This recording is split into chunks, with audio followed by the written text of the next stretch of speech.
योगी मोदी पर हमला बोलने के बाद अपने बयान से पलट गए ओम प्रकाश राजभर। विपक्ष ने लिए जमकर मजे। आज हम इसी पर करेंगे बात।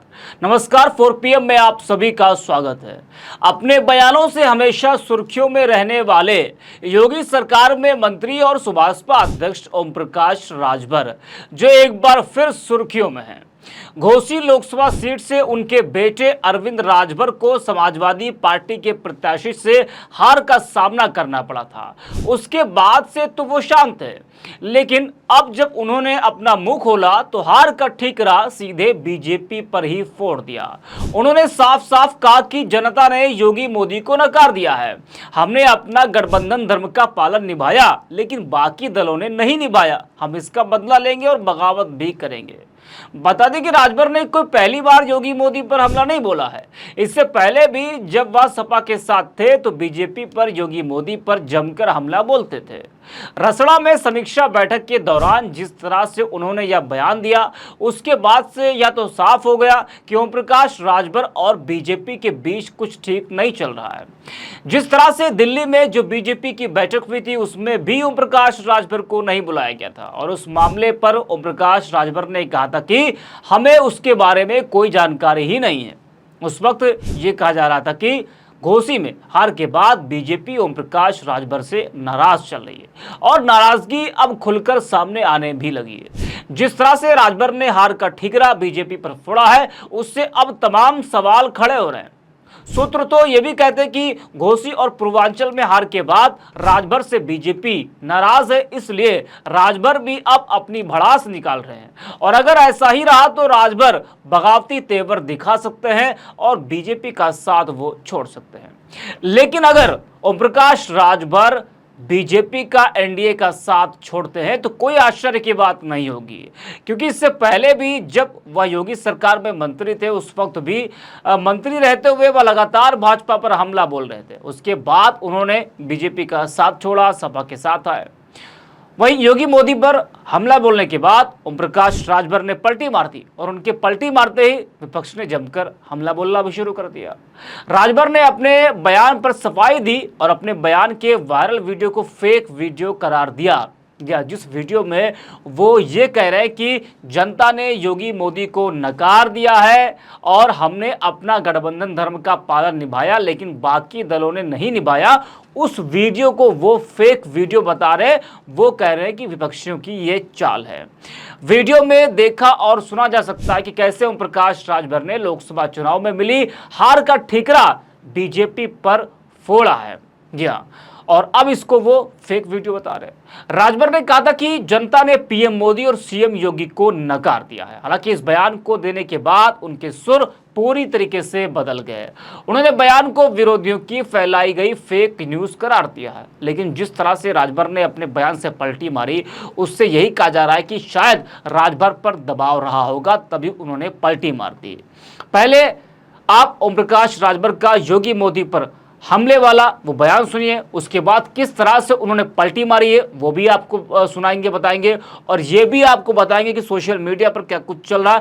पहले आप सुनिए किस तरह से उन्होंने योगी मोदी पर हमला बोला था। प्रधान हो, चाहे जिला पंचायत हो, चाहे कोई हो, चाहे अधिकारी हो, ऐसे लोगों के भी हम चिन्हित कर लिए हैं और दवाई करने जा रहे हैं। ठीक है, और आप लोगों से कहूंगा, ऐसे लोगों के खिलाफ कार्रवाई जब हो तो फिर आगे आप मत आना, आगे मत आना। हो सकता है आपका रिश्तेदार भी आ सकता है, हो सकता है आपका रिश्तेदार भी उसमें आ सकता है। उस समय किसी की बात नहीं सुनूंगा। हमारी कलम जब चलेगी तो फिर चलेगी। इस नाते बता देना सबको कि जैसा किए हो वैसा ओम प्रकाश राजभर देने की तैयारी मिली है और दूंगा। अब बढ़िया है कि 3 साल सरकार में रहूंगा। अभी तो सरकार 3 साल रहेगी ना, और तब तक हम लोग वो पावर बना लेंगे कि भारतीय जनता पार्टी से और सीट ले लेंगे। अभी तो 17 दूसरे से लिए थे, यहाँ चाहते हैं कम से कम 25 से 30 सीट हमारा। अब इधर नेता तैयार है, मैं लड़े वाला। सही रहेगा कि नहीं सही रहेगा? एकदम। अब कोई नेता हमारा अगर दबा तो ये समझ लेते हैं कि वो मुर्दा नेता है, उसका नाम रख दिया जाएगा मुर्दा नेता। अब दिल खोल के एकदम जब सैया भय कोतवाल तो अब डर काहे तो बेहिचक किसी साथी को, हमारे किसी नेता से अगर किसी को खट्टा लगा हो, बात में कोई साथी अगर कहा हो तो उसको भूल जाइए।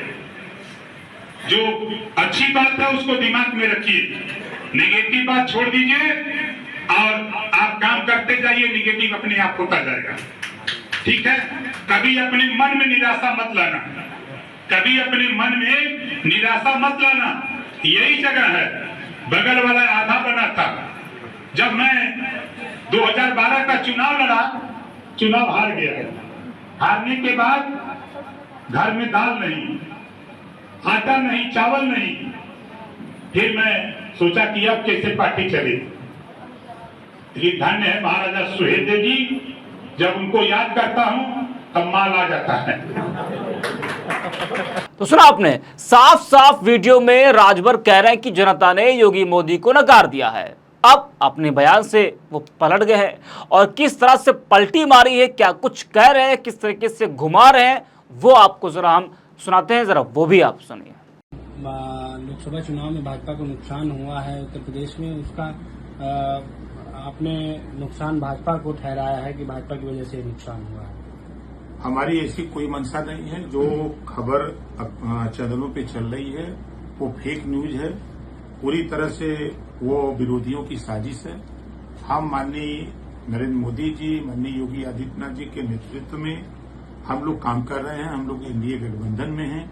हम लोग जो केंद्र और प्रदेश सरकार की नीतियां हैं उसको जनता तक पहुंचाने के लिए कटिबद्ध हैं। चाहे वो आयुष्मान कार्ड गरीबों के इलाज के मामले 5 लाख रुपए का हो, चाहे किसान सम्मान निधि की बात हो, चाहे सोलर पैनल 75% सब्सिडी पर देने की बात हो, चाहे गरीबों को अनाज देने की बात हो, चाहे जनधन योजना की बात हो, सारी योजनाओं की जानकारी हम लोग गांवों तक पहुंचा रहे हैं।